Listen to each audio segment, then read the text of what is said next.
Good afternoon from Inland Northwest Rentals. This is Laura, and I am here with the Grand Design Transcend 27 BHS named Mountaineer. This is a 32-foot travel trailer that has sleeping for possibly up to 10, depending on your size, and it is a bunkhouse with a large slide. This is our heavier unit with a tongue weight of 670, and it is 6,700 dry. I'm going to head on in. This unit is also actually our tallest unit off the ground, so it does have 3 steps. In order to lock these units, you lock into the wall, just like a normal deadbolt, and then you lock away, hearing that click. When you first enter, you're going to notice the screen door. You can pull that and just shut that alone, and it has a little bug guard. Don't be afraid to slam these doors. The friction hinges actually require you to use some energy behind shutting and opening them. To your left, we've got the full-size bunks, and this is how we send our bedding. Sometimes they're comforters, and sometimes this is the blankets that go with the bunks here. They're actually indoor-outdoor blankets, so it's really nice to use outside too. So we've got the blankets bundled with the top and bottom sheet. We use ribbons so that we know if you use them or not, and that way you know they're also clean. All of the beds always come with bed protectors. We ask that they do not come off. That way we know that they are protected and they're easy to wash. This is your bathroom door. We've got storage for towels on the outside here, or coats, sweatshirts. Inside we've got hanging for wet towels, stuff like that. Right inside to your right, you've got a light switch and a fan. Keep in mind that you do need to twist this fan open. You're going to twist it to the right to open and the left to shut. Make sure it is shut before transport, super important. During transport, we put everything inside the sinks that could move around. So we've got our soap and a little plant friend. Up here, you've got storage for your personal items. Got towels, towel bar, room for your supplies up here. More towels are going to be in the cubbies over here, along with plenty of toilet paper. Got a bathroom trash. Got your toilet. Washcloths are over here. We send the amount of towels and washcloths for the amount of people on the reservation, and then we also send 2 hand towels with. I hang the bath mat up here for you guys. It's also a great place to dry it. And then the curtain here is pulled back. There's an inner and an outer, so make sure the inner curtain is inside the shower. When using showers in an RV, this is one of your big key RV 101 tips here. Very critical is that you want to act like you don't have much hot water, essentially. So what you want to do is, this is an on-off switch on the shower head itself. That'll stop the water flow so you can conserve water. Now, it's not just needing to conserve the water in the fresh tank so that you don't run out. It is also having the ability in your gray tank or your holding tank for the shower and sink water so that you don't go over your capacity for the tank. So what you want to do is you want to turn this hot water on until it gets warm, and I would say just a half a turn. Okay, so you can see it works great. And then open that a half a turn, let it get warm. Once it's hot, you're going to open this 1/2 turn. What you want to do at that point is you actually want to back off the water until it's just enough pressure to shower with. Just turning that halfway, that went all the way to the far wall. So you can probably get away with even a 1/4 turn or just a little bit more than a 1/4 turn on this. You want to use as little water pressure as needed to be able to get your spray. These shower heads are designed to increase pressure naturally and aerate, so that helps. And then so back off your water pressure until it's where is the right temperature with just enough pressure to be able to wash. And then turn it off whenever you aren't actively needing to rinse off. So get wet, get your hair all soapy, get your body going, do your thing. Then you're going to turn the water on, wash it off. If you have a second step like most women for conditioning and stuff, then you're going to go ahead and turn it back off, do your conditioning stuff, whatever else you need to do, and then turn it back on. Enjoy some nice hot water at the end. You're not going to necessarily run out of hot water so fast as you run out of general water and the drain capacity. When using the toilet, really, really important here, the number one enemy of an RV holding tank for the toilet is not enough water and too much toilet paper. So keep in mind that however much toilet paper is going to directly impact how much space you have in that toilet. When utilizing it, you want to always make sure you have a little bit of water on the bottom there. That water is naturally going to be there when you flush, as you see. And that is going to make sure that there's no smells that come up. There's a rubber seal in the toilets, and so you want to have water on top of that seal. It's supposed to stay wet. When you're going number 1, you can kind of just flush it. When you're going number 2, make sure you fill the bowl all the way full until it won't fill anymore. And at that point, a little bit longer here, you're going to drop it. You want to make sure you get at least 1 whole toilet bowl for every time you go number 2 or use a decent amount of toilet paper. If you have multiple people staying in this unit, being that it does sleep quite a bit of people, you will exceed your tank capacity if you're not using other bathrooms during the day and if you're using a lot of toilet paper. So one of the reasons why we have this lovely bathroom trash with plenty of bags in it is our number 1 tip for not exceeding your black tank capacity for a week-long trip is whenever you are just doing number 1, throw your paper in the basket. Flush the yellow, and then toilet paper in the basket. You can easily pull the bag every day, throw it around in the free trash at your campground. And that's just going to make it a lot easier for you to not worry about your tank capacities and not running out. Ideally, use it at night, or if you want privacy for number 2s, I get it. And then try to use the other bathrooms during the day. Underneath, you do have some, show you that. You do have some things in here that you can take a splash and put that in the toilet if needed, if it smells. Ideally, you actually want to reduce the chemicals in the toilet so that it just stays well hydrated. You're going to ask what this is. So this cable is actually to go to the Wi-Fi booster. If you're in an area, 4G booster. If you're in an area with signal and you're going to be there for a while, you're welcome to run this. Let me know if you'd like that because I'll help you set it up when you do your pickup and I can walk you through it. Most people aren't going to really be utilizing that. Here we've got a set of sheets for the couch, and then there's going to be a blanket, and the set of sheets will actually be underneath the couch. This couch converts into a bed. What you're going to do is you're going to pull off the back cushions, and then this lifts up.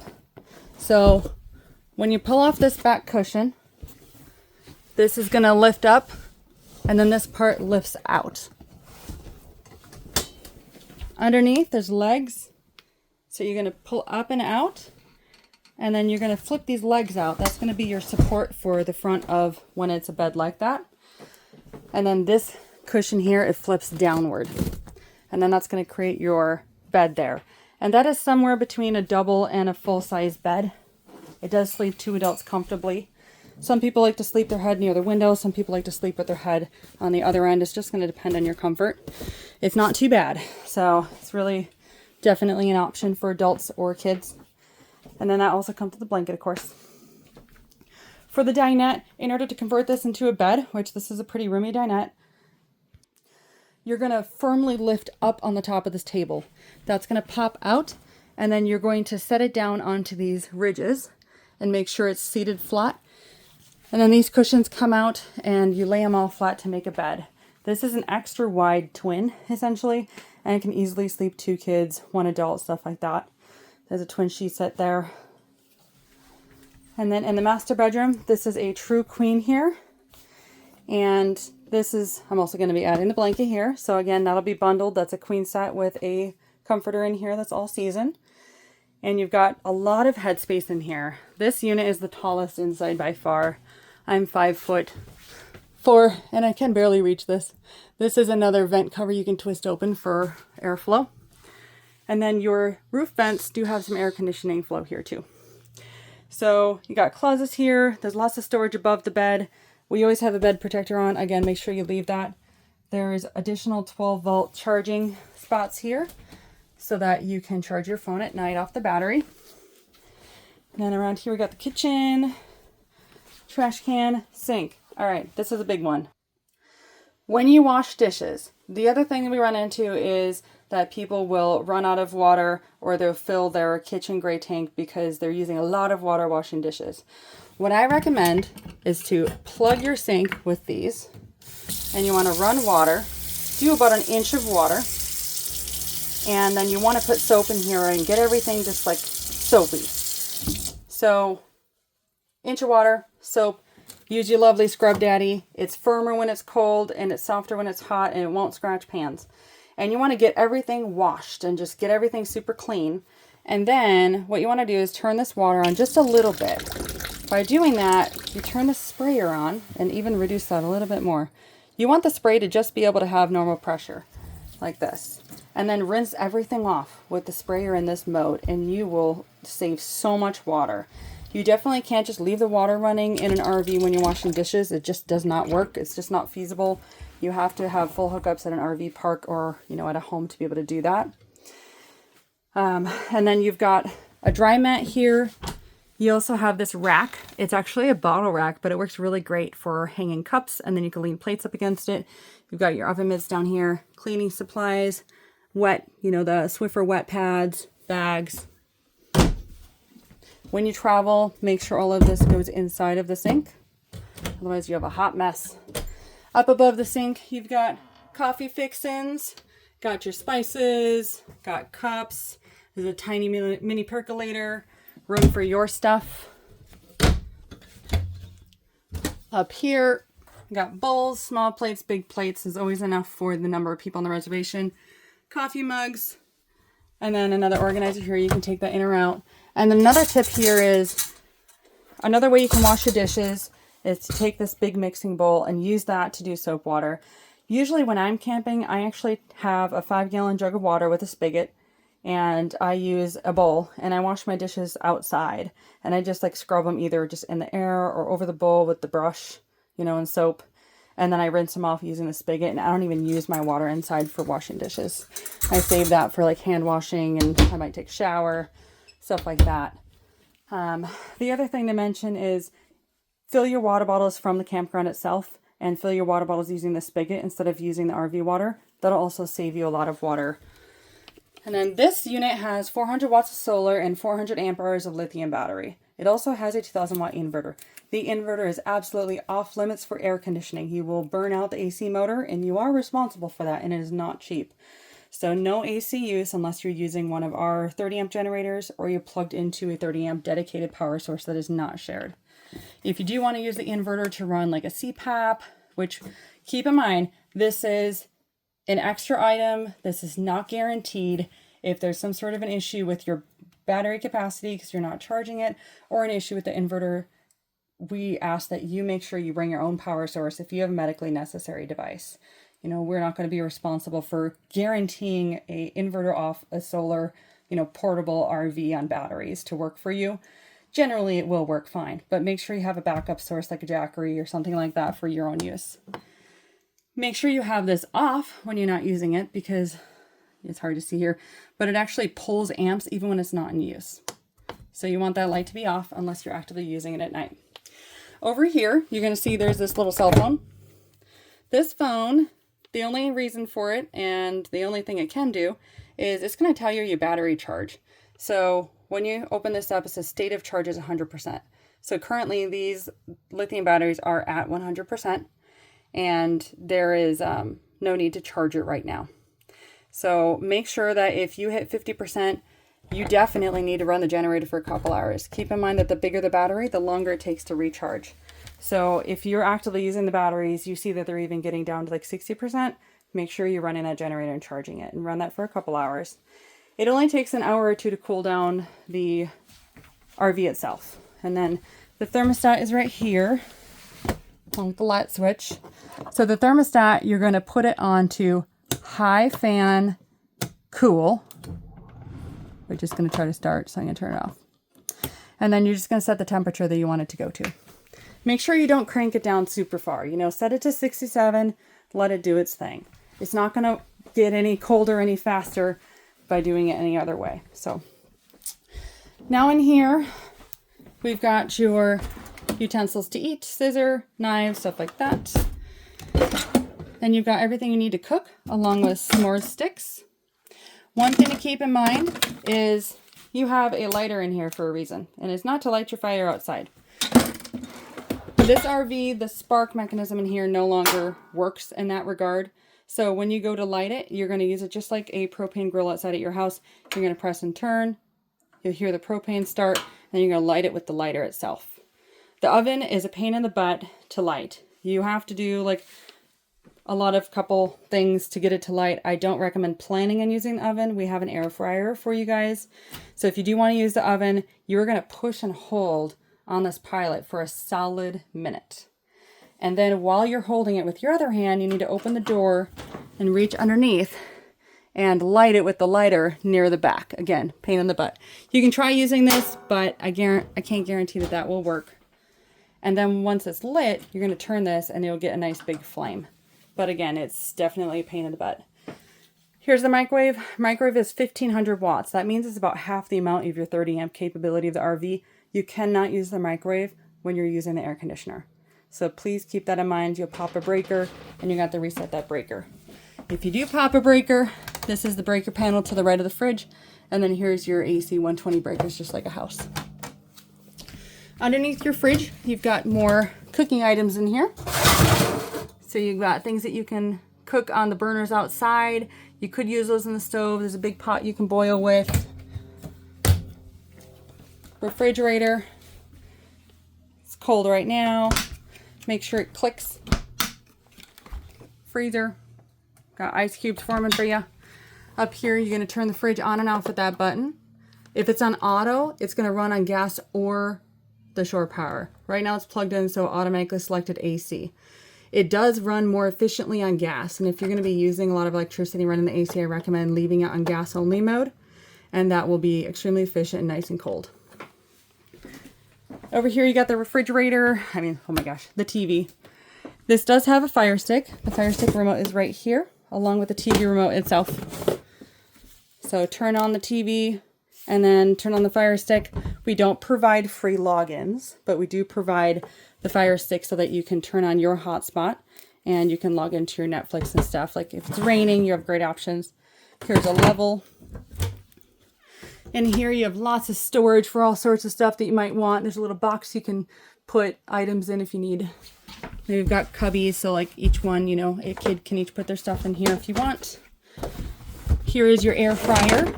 This runs on 1000 watts. It can run on the inverter. And then this is a single cup, K-cup style coffee maker. Pour your stuff in the back, put your K-cup in, put your cup underneath, and then you press the start and it'll run once it's hot.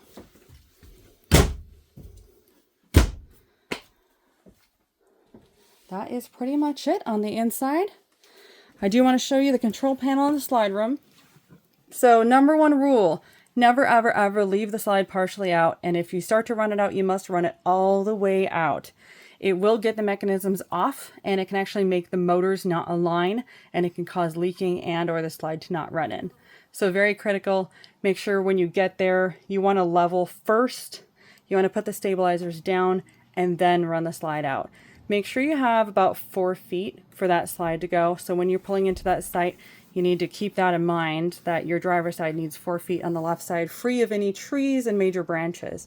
This unit is 11'6", so keep in mind that if the roof can get scraped also, this unit is not high enough to be an issue under any bridges, but just site-wise. And then the awning is off limits. It is tied up also, so that's not something that's allowed to be used. We provide a 10x10 pop-up if you would like it. And so that's in retract mode. Slide is currently out. This ceiling light is awesome. So the ceiling light lights every single light in the middle in the ceiling. It does not control any lights in the bathroom, the bedroom, the bunks, or the slide out. Those are separate.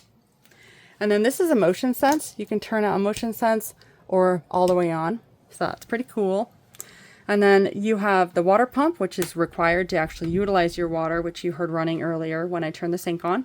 So make sure you turn the water pump on when you're using it. If you're not using the water, turn it off. There's no reason. It doesn't take time to prime. It just primes and it runs.